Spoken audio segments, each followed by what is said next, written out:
"You're pathetic," my sister Olivia hissed, her hands planted firmly on my shoulders at the top of the hospital stairs. "Mom and Dad will never believe you anyway."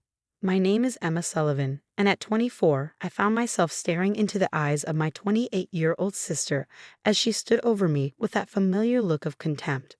We were supposed to be visiting our grandmother after her surgery, but Olivia had cornered me in the stairwell, away from watchful eyes.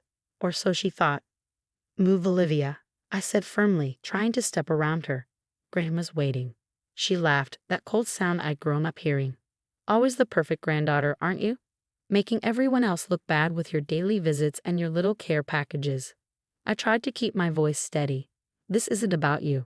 It's about Grandma. Everything is about you, Emma. It always has been." Poor little Emma, so smart, so caring, so perfect. Her grip on my shoulders tightened. "I'm sick of it." I saw the push coming but couldn't stop it. Her hands shoved hard against my shoulders, and suddenly the world was spinning.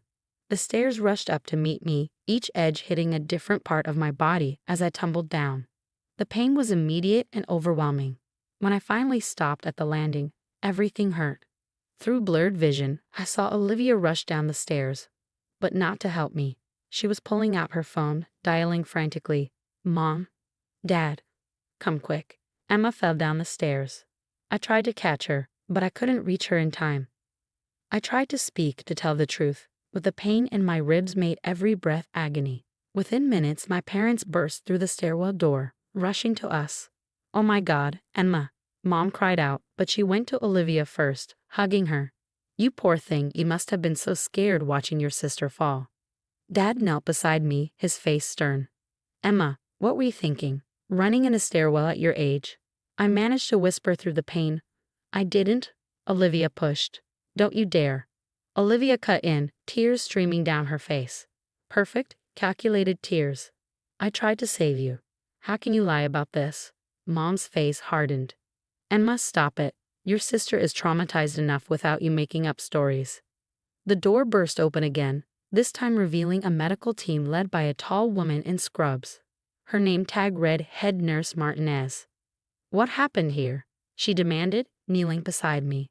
Before anyone could speak, a younger nurse rushed in. "Nurse Martinez, you need to see this." She was holding a tablet, her face grave.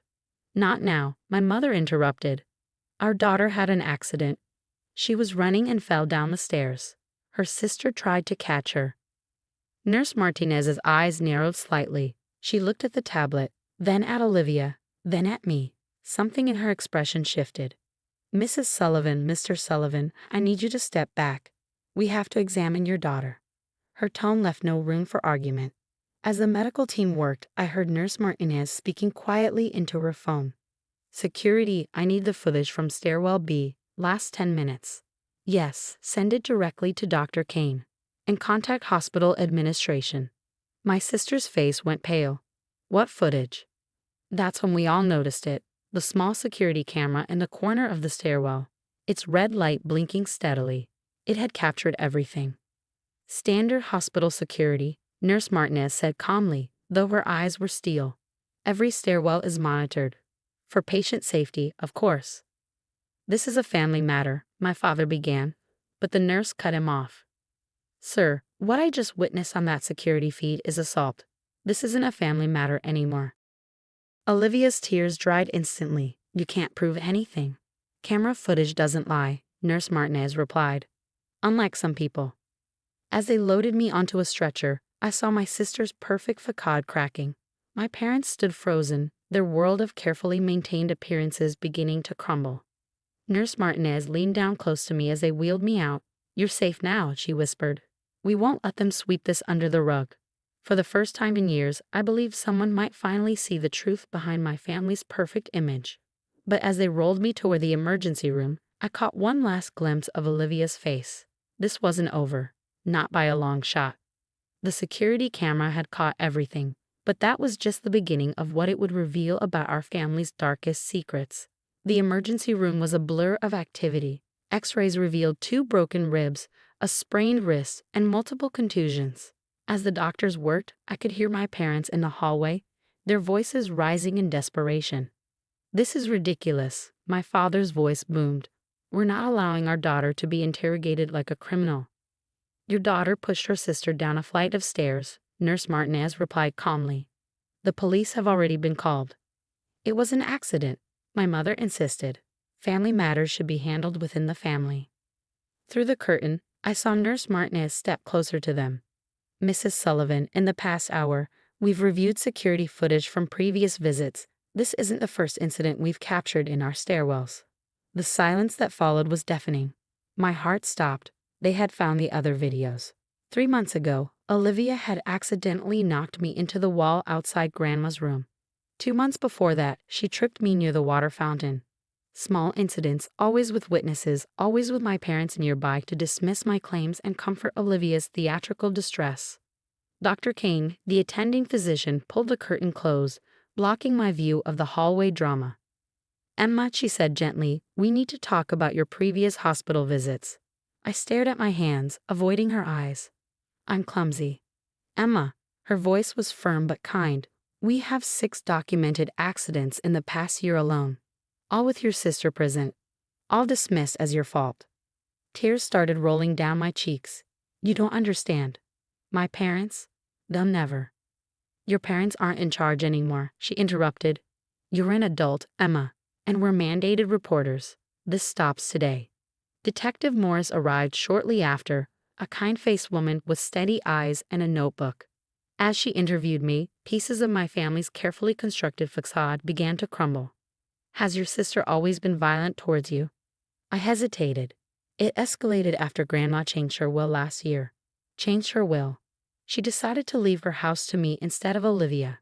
I worked from home, so I could take care of her there. It made sense, but Olivia didn't take it well. I laughed bitterly. That's an understatement. Outside, I could hear Olivia's voice rising hysterically. This is insane. Emma's always been jealous of me. She's manipulating everyone. Detective Morris's pen paused. Your grandmother's house, what's it worth?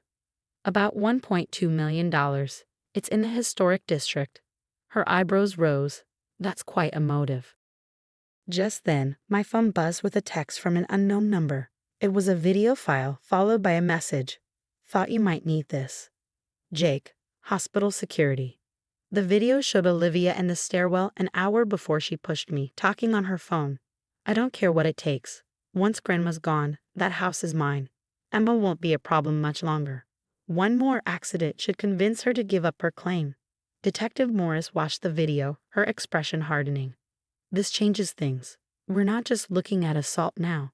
This was premeditated. A commotion outside drew our attention. Grandma had somehow made her way down from her room, still in her hospital gown, Dr. Kane supporting her.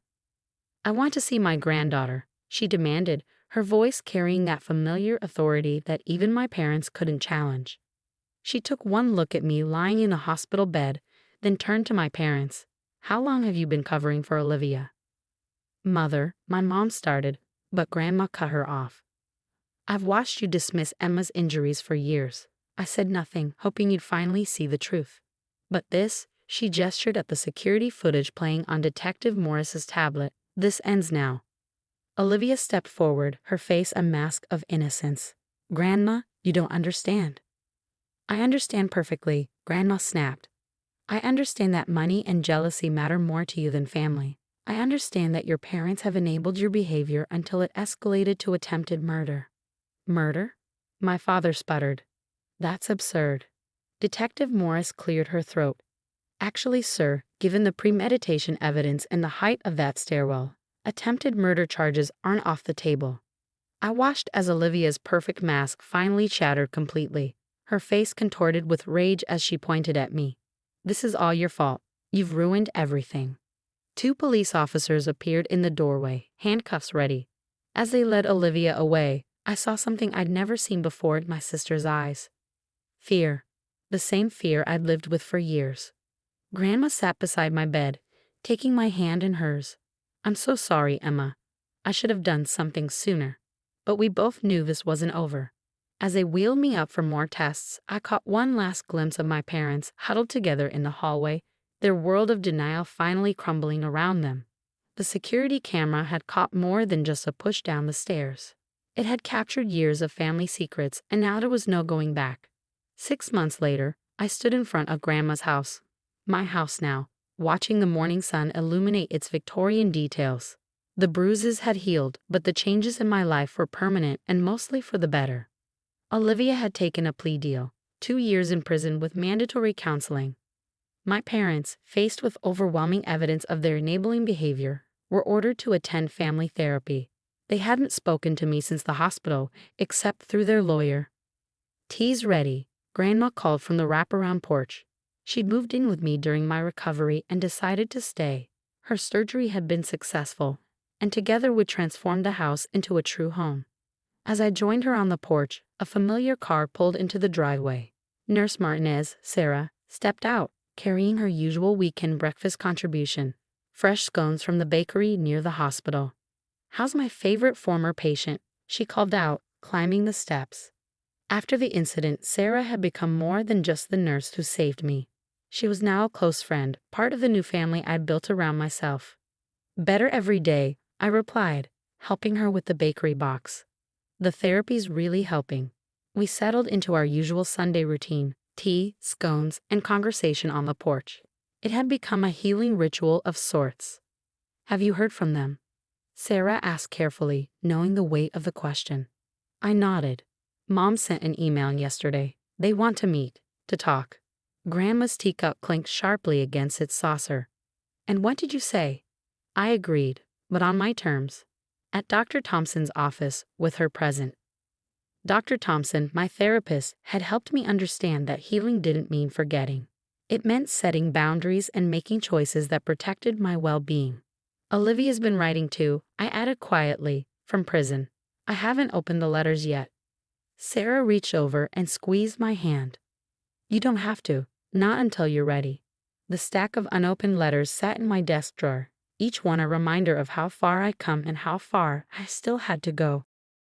The meeting with my parents was scheduled for the following week. As I walked into Dr. Thompson's office, I felt stronger than I had in years. My parents sat stiffly on the couch, looking smaller somehow, less intimidating than I remembered. "Emma," Mom started, her voice cracking. We've been doing a lot of work in therapy, understanding our part in what happened." Dad couldn't meet my eyes. "We failed you. We chose to believe what was convenient rather than what was true." "Yes," I said simply, "you did. We want to make things right," Mom continued. "We want to be part of your life again." I took a deep breath.